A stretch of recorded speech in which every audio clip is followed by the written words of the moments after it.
Ladies and gentlemen, welcome back to the Gotham Chess Slow Run. In this series, I am playing games on an anonymous and authorized account on chess.com. I'll be playing 10-minute games, 15-minute games, and going up the rating ladder up until 2,000, maybe 2,200, I haven't yet decided. I'll be explaining every single move that I make, so hopefully this is instructive for you, even if you're an intermediate player, but the goal is for beginner, intermediate, and early advanced players to get something out of it. This is episode 2. In episode 1, we were 400. Today, we are 410. And that's all. That's the introduction. If you're enjoying the content, do continue to let me know your feedback in the comments. Some of you said that I copied this series. I've been making instructional content like this for 5 years on YouTube. Nobody was copied. Nobody was hurt in the making of the Gotham Slow Run series. But shout out to everybody else that's also doing it, including many of your favorite content creators.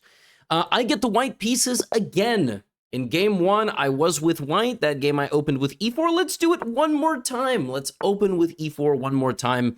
Last time, it was a king's pawn game, and then I went knight to f3. If you can put 2 pawns in the center in the beginning, you should. It's good to have 2 pawns in the center. It's the most aggressive approach that you can have.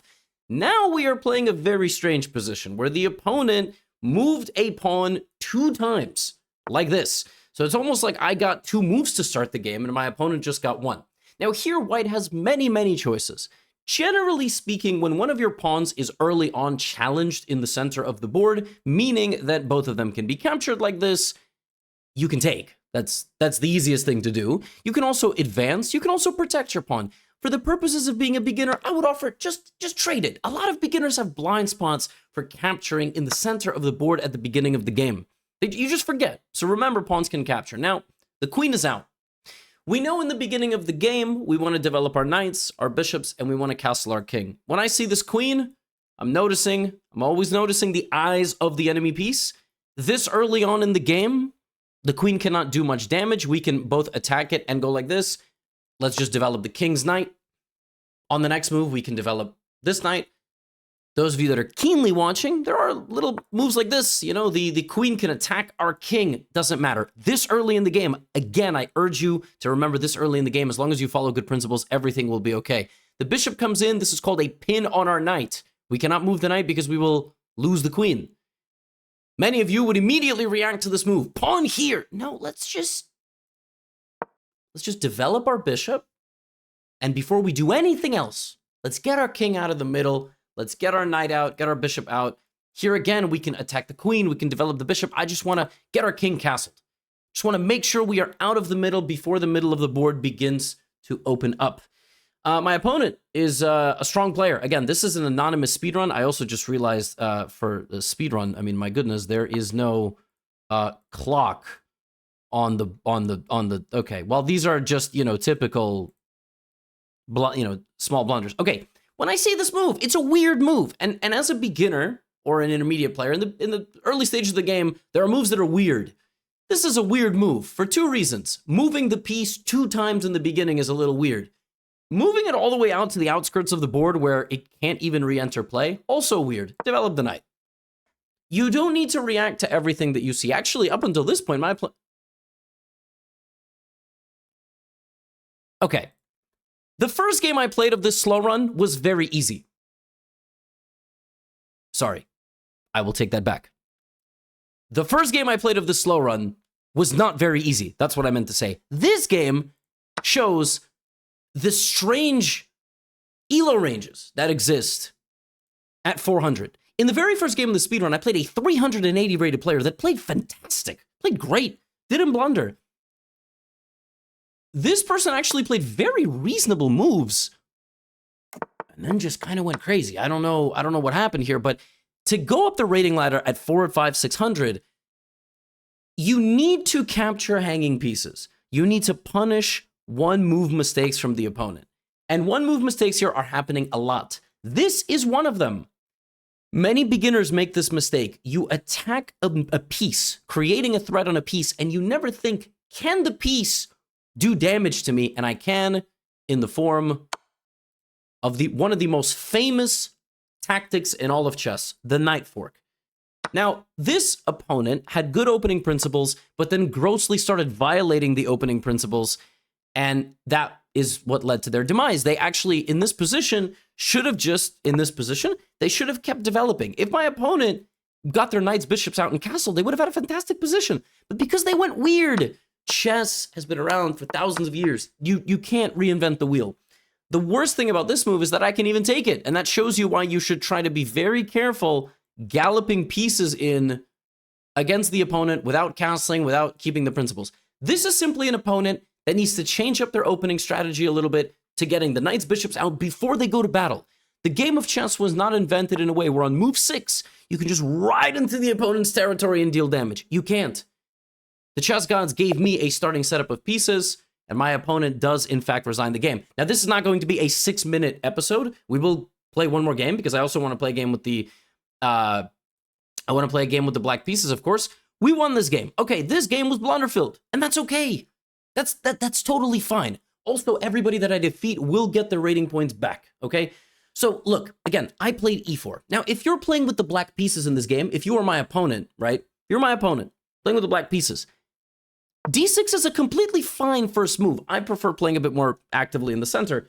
But after that, you need to get your knight out. You got to get your bishops out. Play in the middle. Maybe you play an opening called the Peert's defense or the King's Indian defense. Looks like knight to f6, pawn to g6, bishop here, and then castling, building a little home for the bishop. This is called a fianchetto. But this is all... you don't want to... This is already a small violation of opening principles. Maybe my opponent was trying to play the Scandinavian defense, which is the name of this opening. This is fine. Getting the queen out. And maybe I will even show you in the very next game how to play the Scandinavian defense. Not that it's exactly sticking to the strongest principles. And then my opponent actually played great. They got their queen out. They got their bishop out. They got their knight out. They played really well. But here, if I ask a beginner what to do with black, it would be knight, maybe castle alongside, maybe bishop, castle this way, move the queen out of danger when it gets attacked. But my opponent went this, and then this, and tried to open up my king, and I'm not exactly sure what was happening, but they obviously tried some strategy, but this is reinventing the wheel, and you don't want to do this at beginner level. You don't want to play your own brand of chess. It's still good to practice good opening principles, okay? And then I just developed my knight, and if you want to get out of 4, 5, 6, 7, 800, you have to take one-move chances when they present themselves, and this is me taking one-move chances, just one movers, boom, taking free pieces and not giving away free pieces as well. So let's play another 10-minute game. Now I have the black pieces. Our rating is now around 420. We will update the, we have pawn to d4. Let's put a pawn in the center. Playing a queen's pawn. What are we going to get? What type of opening? You don't have to know openings, but it's good to learn them as you go. For now, we are putting a pawn in the center. We cannot put a second pawn in the center. So we will develop our knight. So far, our opponent is doing the exact same thing. Don't worry that you're copying somebody or whatever. Okay, another weird move. Go figure, right? Go figure. So there is pre-existing knowledge of queen's pawn positions that you can know, which I will teach you after this game. For now, I would like to develop our pieces in castle. I'm going to play pawn to e6. This is not the best move because it blocks in our bishop. But we are sticking to the simple strategy of getting our king out of the center. Couple of notes about queen's pawn games. They stay closed for longer. What does closed mean? More pawns on the board. Kind of like both fences on both sides. The pawns determine how close you can get to each other. Whereas on an open board, with 3 pawns each, all the pieces go all over the place, right? They see much more. So bishop comes to g5. Again, this is a pin. I can attack the bishop. I can block the pin with the bishop. I can put the bishop here. Small piece of advice. Do not give a bishop check if it can be blocked by a pawn and kicked away. The bishop check simply doesn't make sense now because white would go here, and then we would have to move our bishop. The most effective way to deal with the pin of a bishop is defending it with a bishop. It's also the most satisfying way because then you can move your knight, and then you can even trade. So I'm just going to finish this first, and then we will decide everything later. Also trying to see, why don't I have legal moves on? I feel like I thought I did. Maybe I do. Oh, I do. Just not when it's not my move. Okay. Hey, remember last game I said a lot of beginners have blind spots in the opening? A lot of you would go, I need a castle. That's what I do in the opening. I'm always supposed to castle. Yeah, but this is an interesting moment for two reasons. Number one, it's a free pawn. Number two, you know how I've been saying don't make multiple moves in the opening with the same piece? Well, in chess, sometimes there's an exception. There's a superseding concept. What is more important? Free pawn with almost no damage to the position, or Levy says never to move a piece 2 times in the opening? This is fine. It's fine because nobody's protecting it. The pawn is completely hanging. And now our knight is pressuring the pawn. It's looking at a bunch of open squares. That's the hardest part about becoming a strong chess player, is noticing piece vision on empty space, empty territory. When I played this move, suddenly our bishops are staring at each other as well, which means that white should take my bishop. At the very least, white should move the bishop. Maybe you don't have to take the bishop, right? Now, of course, it should be a no-brainer here what we'll be taking with the queen. Now, as the queen takes this one tiny step, it suddenly activates a world of possibilities. Don't just take your eyes off the queen. It now sees all of this territory. This is check. I already told you, giving a check with a bishop is a bad move when it can be blocked by a pawn. I need to stick to my philosophy. Of course, I can block with the knight there. I cannot block with the knight on this square, which we will analyze a little bit after this game. Now, here is a great example of beginner thought process. You just went pawn to c6, attacking the bishop, and the bishop went here.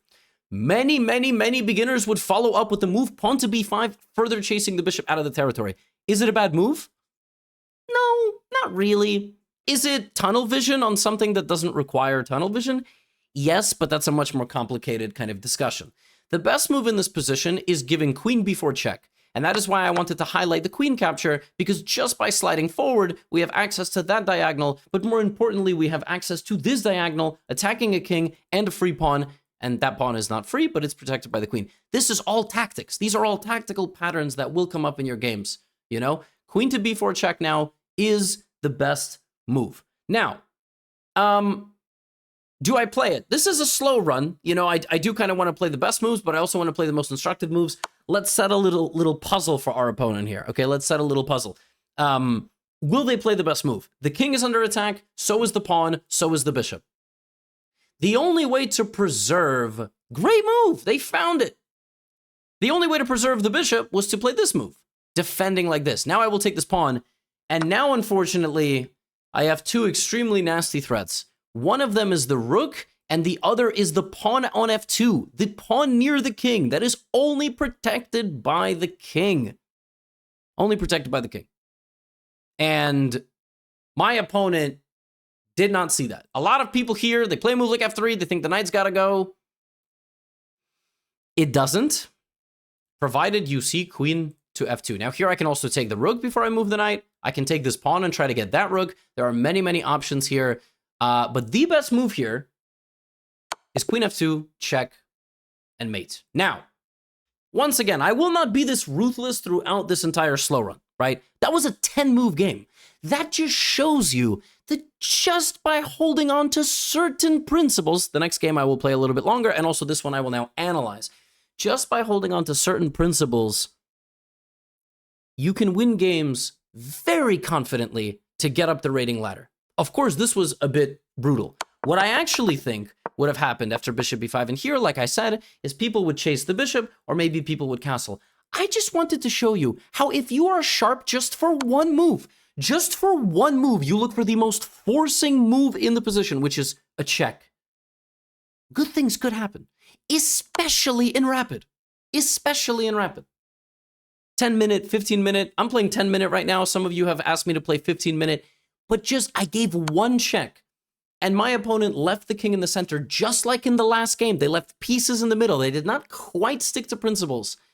And look what happened. Now, in this game, my opponent played knight to f3, and then played knight to e5. But this is not a good move. You want to develop your bishop, you want to develop the other bishop, and then they blundered a pawn. So within 5 moves, they made one mistake, which was the pawn blunder, but they made a bit of an inaccuracy by moving the knight a second time.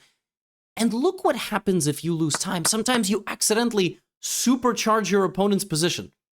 So in this game in particular, the double move without a benefit, the blunder of the pawn, the blind spot of the central pawn capture, like in the previous game, I literally talked about how people have a blind spot in this, right? And then the check getting blocked by the pawn. You see 3 things. I was saying them before they were even happening. That's because I understand the beginner and intermediate chess player mind. Hence, you know, why folks are watching the channel, why you're watching this video right now. I am showing you that these things come up all the time.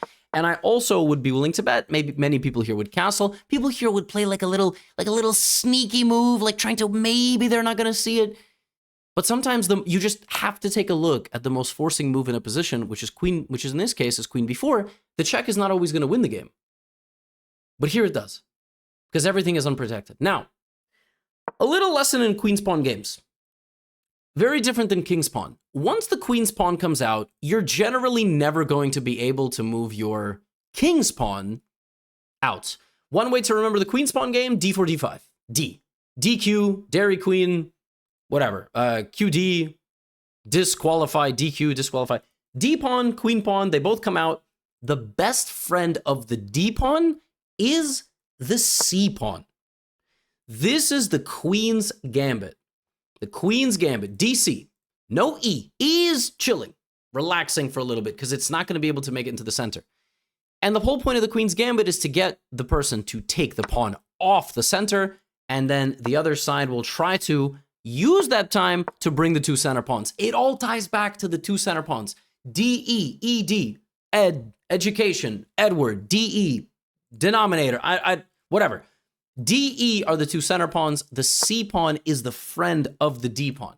So you don't want to put your other knight in front of the C pawn. Whereas in king's pawn games, it is very normal for both knights, 4 knights, to even stand in the center of the position. Why? Because they all do something. This knight puts pressure on the pawn. This knight puts pressure on the square, you know, not letting the other person move something forward. Whereas in queen's pawn games, which was this one, this move doesn't put any pressure on the center because this is always protected 2 times.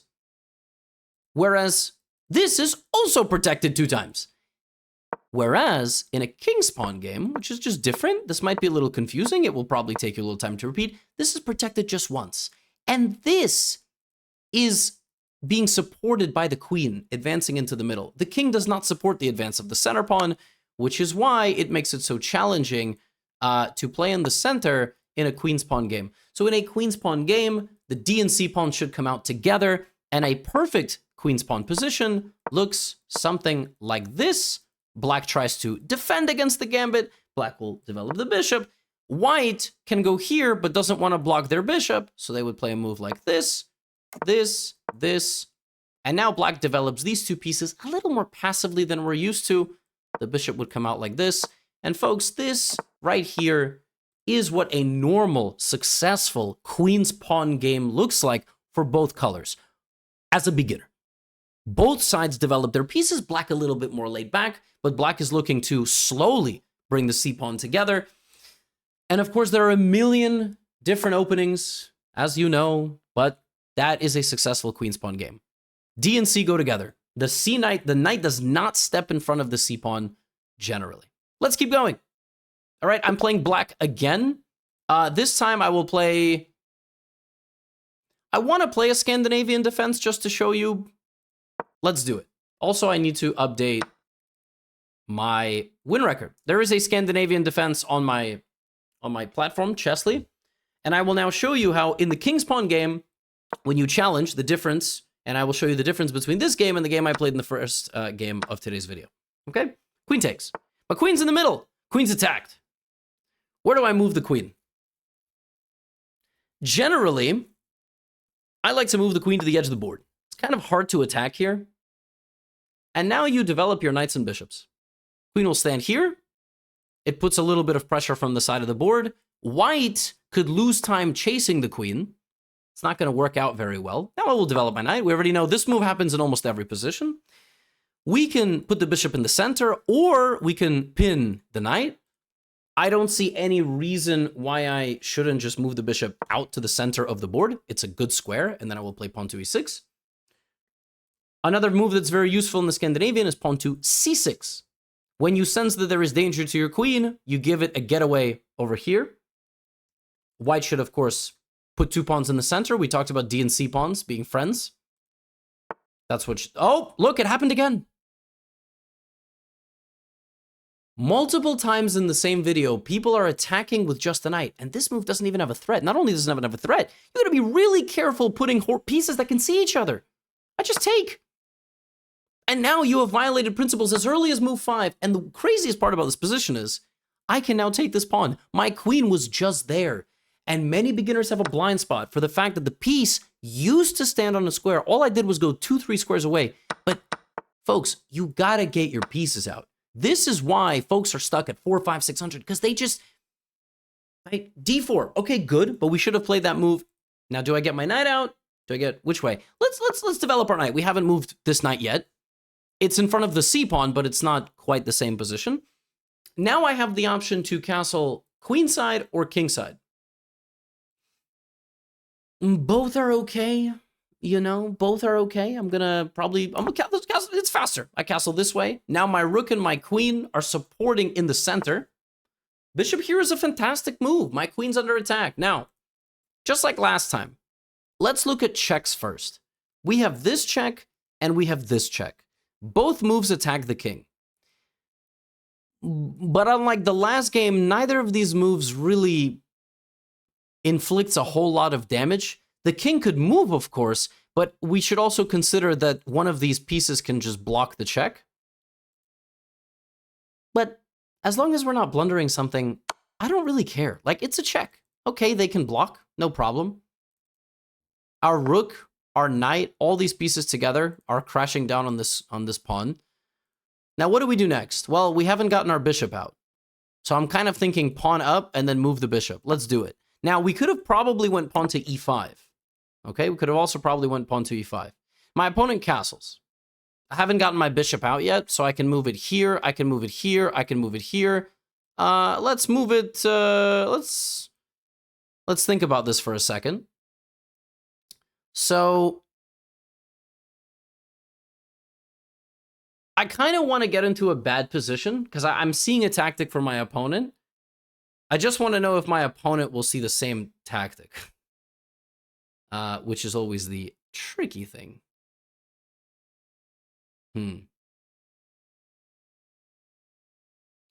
Because I also have to evaluate if I'm going to get myself into a bad position, how difficult will it be to get out of the bad position, you know? And that's always a bit of a struggle. So, look, I'll stop talking in riddles. The hardest part about a game of chess, especially as a beginner, is that your opponent's moves come as a surprise to you. You don't see attacks against you. And so in this position, by far the most natural move for black is to put the bishop on the d6 square where it targets the king, and everything looks very nice. The position looks very healthy. There's good pressure on the on white. But there is a move here which is really nasty. The move is knight to g5. And the move knight to g5 simultaneously attacks the queen and threatens this pawn. That is probably not something you can see on the defensive side as a 400, but on the offensive side, finding a way to attack your opponent's pieces and create forks is an extremely useful part of the game, which is why I'm going to play bishop e7 and stop knight to g5. Now, the problem is I could have gone here and I could have blundered into that,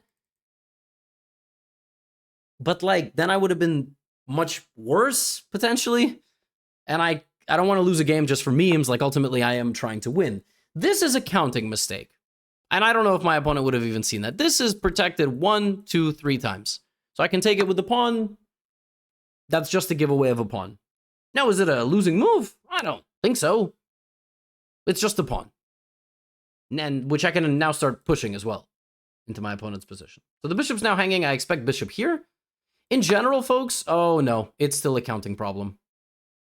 I can take with the queen or the rook. Both are fine. I'm winning by material now, so I would like a queen trade. Hence, that's why I'm doing it. I hope my opponent doesn't play this to avoid the queen trade and then blunder the queen. Okay, I'm not going to think too much. I'm just going to take the queen because with less pieces on the board, life is going to be good for us. And now I'll play this move, which attacks the rook. It very simply improves my position just slightly, makes my bishop a little bit more active. Okay, and now many of you here would start just chasing down white. I want to make a patient move. I haven't brought my rook yet. Like, let's just wait. Let's just improve the position. And white is improving as well. Do we have any checks? No, we don't have a single check. Do we have any captures? Yes, but they're bad. Can we attack anything? Yeah, like this, but I'm just going to play this move to show you how useless it is. It doesn't do, I mean, one move attacks that just don't accomplish anything. You know, white is just going to play rook c1. There's nothing special. We do have a little tactic there, but it's a little too advanced. We can give away our rook for this bishop, and then we can end up like, look, here I can play rook takes bishop, and then rook takes knight. But like, I think what most people would do here is they would just go back. And that was a waste of time. So just because you can attack something doesn't mean... Do you have a follow-up? Not really. But you know, as you get stronger, you start thinking in bunches. You start thinking in groups of two. For example, rook takes bishop, rook takes knight. Two pieces are better than a rook. Getting a bishop and a knight is good, but I would love to land my knight there. I mean, you got to think like knight here. That's a fork. I'm going to go here. Threatening that I'm attacking this pawn, and I'm expecting pawn a3. Many people, just like in the last game, move something, attacking a knight, and blunder the fork. They attack a piece and forget where it's going to go. My opponent didn't do that. My opponent went bishop f4, which is actually a very clever move. Bishop f4 is creating a counterattack against my king. A lot of you would just rush in with the knight. But actually, the best move here is the fact that this bishop moved, and the rooks are now open up against each other, and we are winning. We don't need to hesitate. We trade the position, and now we have a free pawn, which is a good move. Personally, I like this move more. Why? Trading more material, and actually as a little benefit, not just trading. When we take the bishop, our rook can take the knight. So that was a totally reasonable move, rook takes. But you see how even in the most random moments, you can blunder something against your king. You have to protect your king. You have to draw little arrows down. That's a free rook. Now we obviously have a totally crushing position. 3 games, maybe we'll get 4. I kind of like. And even here, folks, with this few pieces on the board, let's go into conversion mode and take as much free stuff as we can, and then make sure to try to promote a pawn into a queen. That's free. So we're going to try to keep capturing some free stuff to trim down the opponent's position. We're going to try to go for trades. Then we are going to try to promote something. Does this move have a threat? No. So again, I don't want you here with 4 minutes on the clock to start panicking. Quick moves, easy moves, boom. Quick move, easy move. There is no threat from this bishop and this knight. Let's just threaten things. Let's keep attacking stuff. Okay, free pawn. They didn't protect the pawn. Let's keep taking stuff away. Bishop, automatic. Trade, free pawn. I don't even care. Both moves are fine. Less pieces for white, the better. Boom. White is down to 3 pieces total. Now we can start pushing. I'm expecting knight takes pawn. Yep, blundering the knight in one move. People forget pieces can go backwards. Pawn to g6. We're going to take that sucker. Now, the fastest way to win here, fastest, rook to the 2nd rank. Why? King is stuck. Paralyze the king along the 1st rank. Leave him absolutely trapped, and then promote everything. But most beginners, they don't play like that. Most beginners, they want to make a queen. They want to make a 2nd queen, 3rd queen. My opponent ends up resigning. Like I said, the best way to win this position, by far the fastest way, according even to the computer, is the move rook d2. This is very instructive stuff. When the king is trapped along the last rank, even at the cost of material, moving the rook away and leaving the king here so he can't ever run away is the best winning plan. It's very instructive how that is the fastest approach, because white simply runs out of other moves. Now, in this game, I played a Scandinavian defense. You can play the Scandinavian. It's a completely reasonable opening. It also is a little bit risky. But again, this slow run is for 400s, but it's also for 800s, for 12, 1300s. And what I liked about this position is and all the games so far in this video, I have stuck to good principles and people are kind of violating them. Multiple times now, we've had an early knight jump, which only led to disaster. Here, my opponent just gave me a free pawn, and then I stuck to my development. Now, this was the most instructive moment of the game. I would like everybody to pay attention, regardless of your elo. When you leave your queen in a web, bad things are going to happen. Which is why in this position, it's very likely me moving the queen back to the outskirts of the board, or even like just back a square, might have been a little bit better. When your queen is tangled up in a web like this, with very few escapes, there's a very good chance the queen will get trapped. Very good chance. And you see, in this position, I had to be very smart, because the truth is, many people would have gotten to this position and developed their bishop, and suddenly after knight to g5, they are much worse. And as you see there from the evaluation bar, it's a bad situation. It's bad because you have to move your queen. Now, if they fork you, you checkmate them, which is kind of the nice idea. But if they don't do that, now you are getting triple forked. And this is a very unpleasant position, and obviously much, much better for white. I did not want to enter this for obvious reasons. I don't want to get a completely losing position, but you must spot tactics for your opponents. This is way beyond 400, way beyond. But I want everybody to get something out of these videos. Many people here would autopilot a move, but I was like, wait a minute, there is a way to attack my queen, and that is what you have to think about. The alternative is bishop here, which hangs this, knight d2, but knight d2 is a backwards knight move, so I went bishop e7. It's the most instructive moment of the game. Would a 400 play that? No. No chance. But it's a slow run. I'm trying to win games. I'm not trying to always match the level of my opponents, right? So I'm kind of showing the difference. This is a counting exercise. This is just simply miscounting attackers and defenders. And one more instructive thing, when you castle on opposite sides, you want to open up your opponent's king, even with a trade. Bishop b5 is the best move. And just to show you how quickly black can get a totally losing position after bishop b5, bishop b5 is threatening to take, open up lines to the king. Let's say black here plays an impulsive move. Bishop f6, attacking the rook. Suddenly, the rook is in the middle of the board. It's targeting the king. Let's say the person plays knight e5, getting out of the way. We trade. Suddenly, I'm grabbing a pawn on a7. I have a rook, a bishop, all harassing the king. Black makes a mistake, plays pawn to b6. Now black is losing. Black is losing. Right? Suddenly, all the pawns near black's king have collapsed. Black goes for checkmate. We defend the checkmate. Black keeps going over here. We play queen d2, queen a5, queen a8. When you are on opposite sides, you have to be thinking to open up the king, even with trades. But of course, even here, the best move, instead of giving up the pawn, was bishop b5. Rook c1, king, rook on the same line like this, up and down.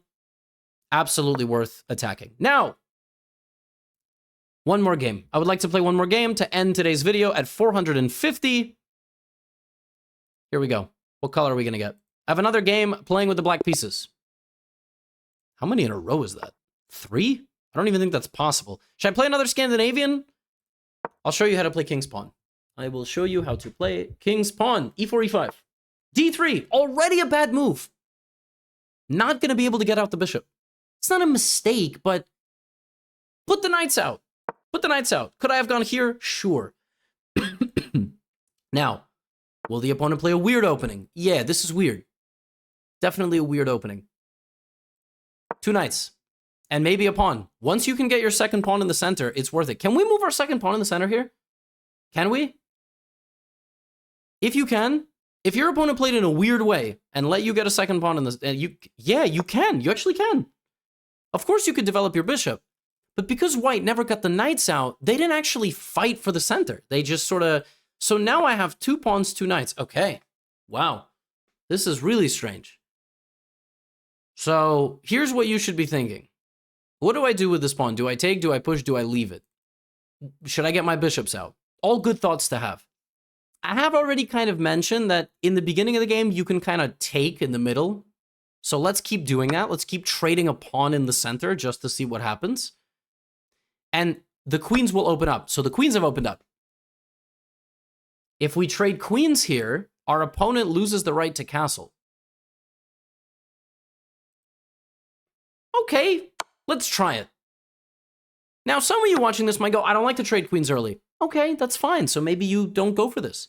I'm going to develop, and as a result of that trade, this pawn is under attack. The same pawn. We already checkmate. You see how everything intertwines? You see how everything's a freaking game of pattern recognition? Everything. And if we just play well, pawns, bishops, knights in the center, trading a pawn, 2 pawns in the center if we can. King went back. Hey, guess what? Remember how the last couple of games people were jumping in with the knight and doing damage? We could do that, but I'm going to develop the bishop somewhere. Like, here is active, but I want to see if my opponent is clever enough to attack my bishop. I already said, moving the bishop out like this, giving the... Look! Smart! Now, guess what? I should have went here the whole time. So just be careful putting your bishops out where they can be swatted away by pawns. Keep the bishop right there. Bishop b2. Does that move have a threat? Is it attacking my pawn in the center? No. It's defended. Which way do we castle? We've gone this way, we've gone that way, we've gone this way. Let's go short side. It's so hard to know which one is the best move.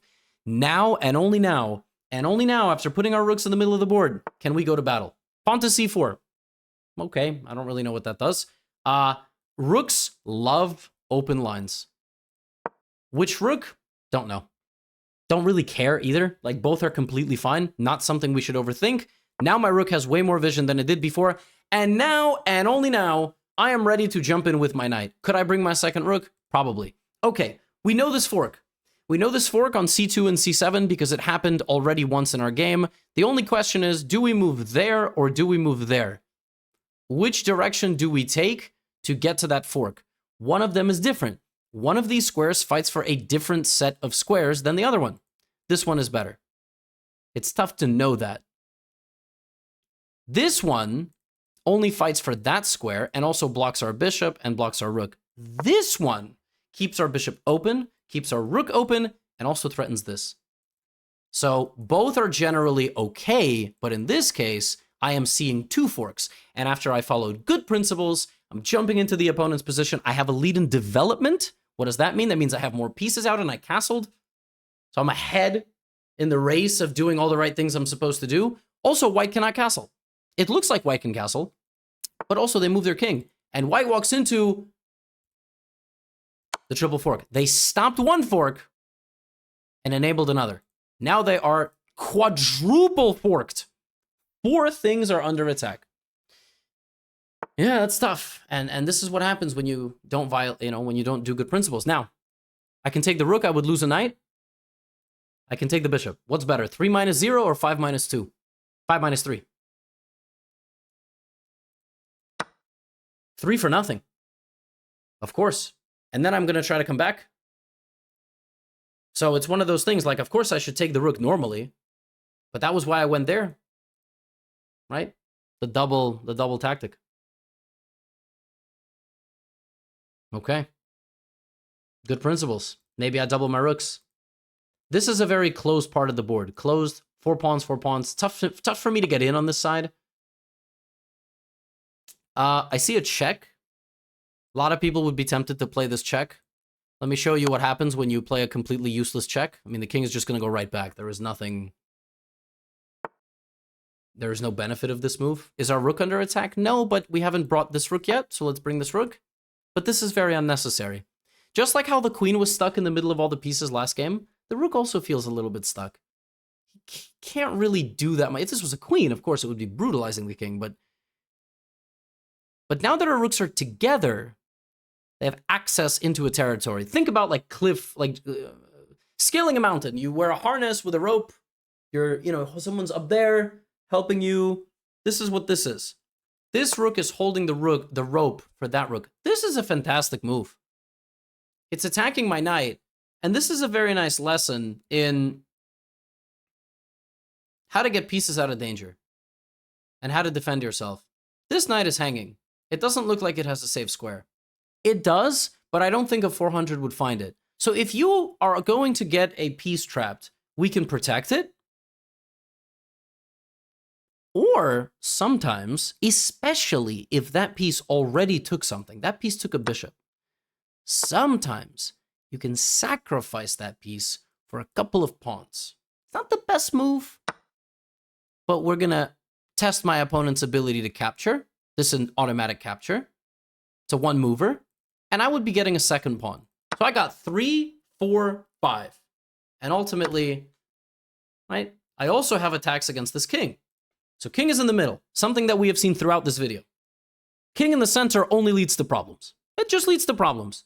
And the reason the king was in the center is because white played this strange opening. They didn't get the knights out, so they didn't castle. And all of a sudden, they lost the right to castle. And we just got our pieces out and then went to battle. Knight a4. This is an interesting move. Okay, what is the threat? The threat is on the bishop. We got to move the bishop. Nope. Not so fast. What else opened when the knight moved?